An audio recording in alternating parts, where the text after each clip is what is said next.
ভাই অনেক দিন ধরে ম্যাচে ফ্রি স্টাইলের প্লেয়ার করে না। অনেকক্ষণ পর দেখলাম হঠাৎ একটা ফ্রি স্টাইল প্লেয়ার করে গেল। ছেলেটা ভালোই খেলে।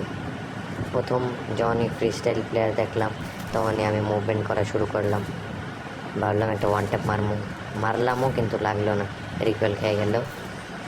ওনারা সুন্দর একটা ওয়ান ট্যাপ মেরে দিছে আমারে। সমস্যা নেই, পরের রাউন্ডে যেমনিও করে মারতে হইব, নাহলে ইচ্ছে যাবো গা। এর লেগে আমি মুভমেন্ট দেখানো শুরু করে দিছি। একটা চালাইছিলাম, রিকোয়েল খেয়ে গেছে।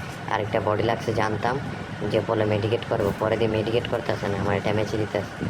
পরে যখনই ওরা ওয়ান ট্যাপ মারতে নিমু তখনই মেডিকেট করা শুরু করছে। ভাবলাম আমিও করে নিই, তো শুরু করে দিলাম আবার আমরা ফাইট। কয়েকটা লাইন কেটে দিছি কারণ কারোর হিট লাগতেছিল না। পরে আমি একটা মারতে লেগেছিলাম কিন্তু লাগলো না, পরে আমি মেডিকেট করলাম। দেখা যাক এখন কে মারে। আমি আমার ভুলের কারণে হেডটা খাইলাম। শেট, ওলা ভালো খেলে। পরে মাঝখান দিয়ে আমার কয়েকটা নেটে সমস্যা হয়েছিল, এই জন্য 2টা রাউন্ড হেরে গেছি। ওই 2টা রাউন্ড কেটে দিছি। এখন ও ফ্রি স্টাইলে খেলতেছে, 4 রাউন্ড জিতে গেছে, আমার তো কাম ব্যাক করতেই হইব। এই জন্য আমি শুরু করে দিলাম মুভমেন্ট। কথার সাথে সাথেই একটা লেগে গেল হেডশট।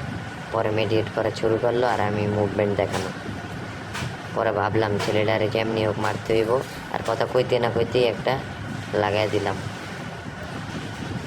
ওনার চান দিয়ে লাল বানায় লেছি পুরা। এখন দেখা যাক। তখন নেটের এই জোনের কারণে পুরাটা মরে গেছে।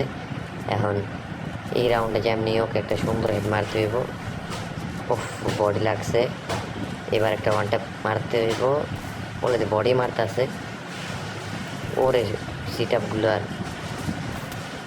উল্টাপাল্টাভাবে কেমনে একটা গ্লোয়ার লেগে গেল। আর এই ওয়ান ট্যাপ, সে একটা ওয়ান